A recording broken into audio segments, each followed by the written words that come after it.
It's morphin' time! Power Rangers!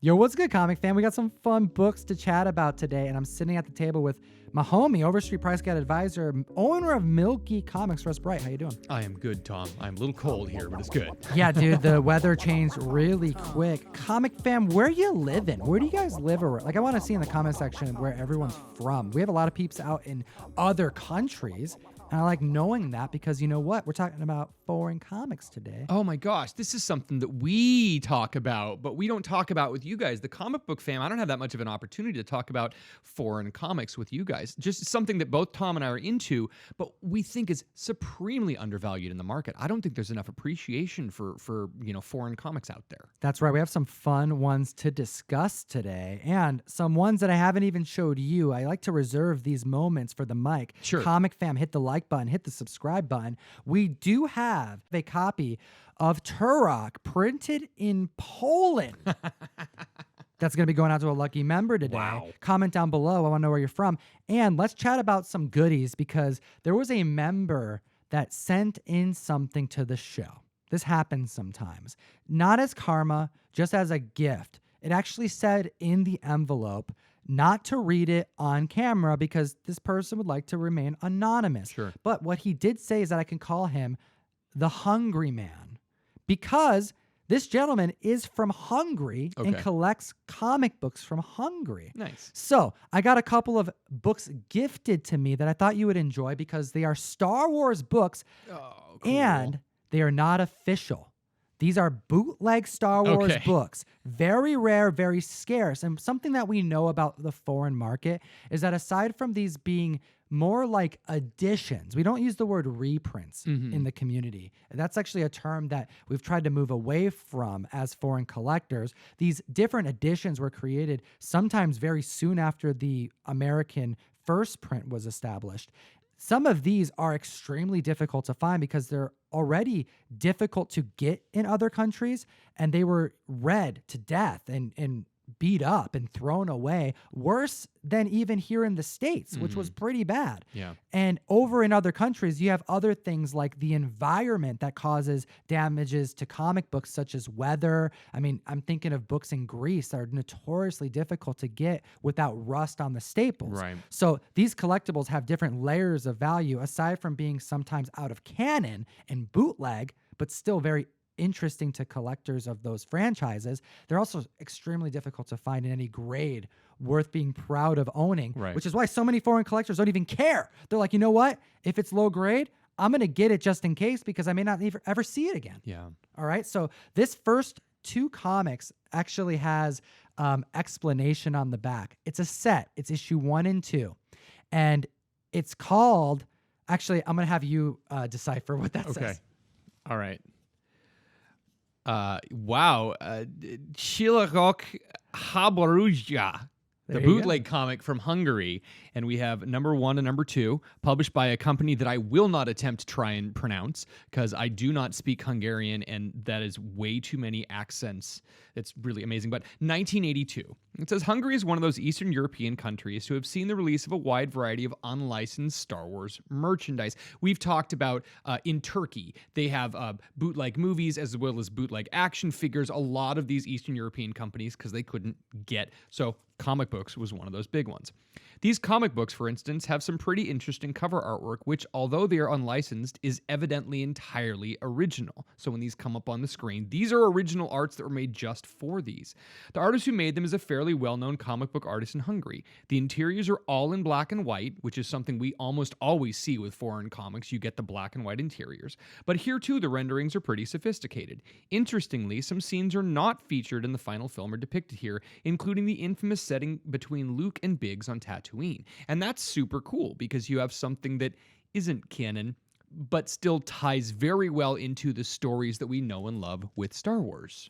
So take a look at this cover here, and what we're looking at is a comic book that's a bit smaller than your traditional modern-sized comic, but we got the full cast on there. This is fantastic, and you've got, you know, the Death Star and the Star Destroyer, and you've got Darth Vader looming over Princess Leia, Luke looking gallant, Chewbacca looking hairy, Han looking confused, actually. This is the most confused I've ever seen him. He looks shocked. And old Ben Kenobi just kind of hanging out looking morose. And this is great. This is a fantastic depiction of the first movie. So what I was really excited to see was that issue 2 that's next to you, because first off, it's got this blue cover that looks so great, but the center focus is Princess Leia. Take a look at the back of that book there and tell me what our friend from Hungary said about it. So the second issue actually says, here's the second issue. The entire story of the first film is told in 2 issues. The cover is significantly bluer in tone than the rather reddish cover of issue 1. I find it interesting that in both of these covers, Leia is depicted as the sort of the main good guy character. It's her on which you focus first, and she conveys the lion's share of the emotion, appearing as she does to be overpowered by a galactic struggle. Marvel, on the other hand, placed Luke at the center right from the start and even exaggerated his role in the story until he was something of a superhero, ready to take on the forces of evil with his lightsaber. It's an interesting contrast. I also get a kick out of the color and dynamism of the graphics. Eastern Europe has a long tradition of gaudily colored and stylized, almost hallucinatory imagery. And this is something that if you didn't know, you could imagine that this was either a Steranko cover, right, or like an homage Ditko, even to a little very bit. much, because you've got it's overly cartoony. You do have the pinnacle lightsaber fight between, Vader and Kenobi, but they're the focal point of that with all of these things coming at them. And it's very much this, hypnotic spiral of Star Destroyers, which is awesome. And Leia looking appropriate. Very much so. All right. I gotta love me some bootleg comics, but I'm not gonna just leave you there. We got another bootleg book to discuss, but not before we talk about a double key. Oh my gosh, double keys. Double keys, Love 'em. ComicFam. It's like one of my favorite things with foreign market because they had options to print so much stuff. Right. All right. And a lot of the times there were hopping titles. It'd be like, here's an Avengers issue, here's a Spider-Man issue. And all they cared about was how that one book did in that month. And then they would decide, well, we're going to do on another book. Are we going to throw another book in there? We did a backup story, 2 books. They just were trying to figure out what would move in their country. So back in Greece, we have a copy of a very famous cover featuring the first appearance of Hobgoblin. So what are we looking at, Russ? This is really, really cool. So we have what looks like a Spider-Man 238, and we got this amazing Hobgoblin cover ripping apart the Spidey suit. I mean, this is just such a beautiful cover, and this is just really, really cool. It's classic Spider-Man, that Romita Jr. and Romita Sr. cover. I mean, this is really just a great, great cover here. So we have a slightly smaller size book here, but what they did in Greece at this time is they would put 2 different comics in one book. This is entirely at random, but with this one example in this one country, this first appearance of Hobgoblin was placed next to another comic on the inside. All right, can I open it now, Do it. Tom? All right, so. Let's keep it going. You gotta go to the middle of the book. All right, so. And you'll see it, because actually you should go for that Hobgoblin reveal, because adjacent to the Hobgoblin on the left, you're going to see a very recognizable character on the right. Really? Yeah, dude, it's real. Oh my God, this is amazing. All right, so explain what you got on the left. Okay, so on the left, we have Hobgoblin coming out saying something in Greek that he's Hobgoblin. I'm the Hobgoblin. And then right over here, what is this, Iron Man 55? This is first Thanos. That's right, we have in Drax. the same issue. What is this? This is amazing.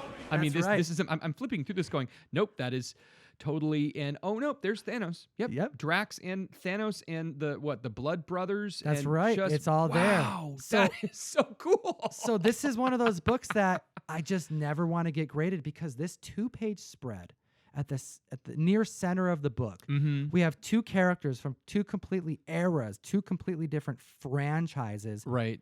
making a first appearance here. Just happens to be the last page of Spidey featuring Hobgoblin and the first page of Iron Man 55 featuring the first Drax. And of course, as you go later in the book, we do have our Gauntlet, soon to be wielding Gauntlet villain Thanos making his appearance. Now, and this is one of the reasons why with these foreign comics, it's really tough to discern price because they were reprinted at random eras, at random times. You have no idea because you've got a comic from the 1980s reprinted the comic from the mid-1970s, and who knows when this was actually released.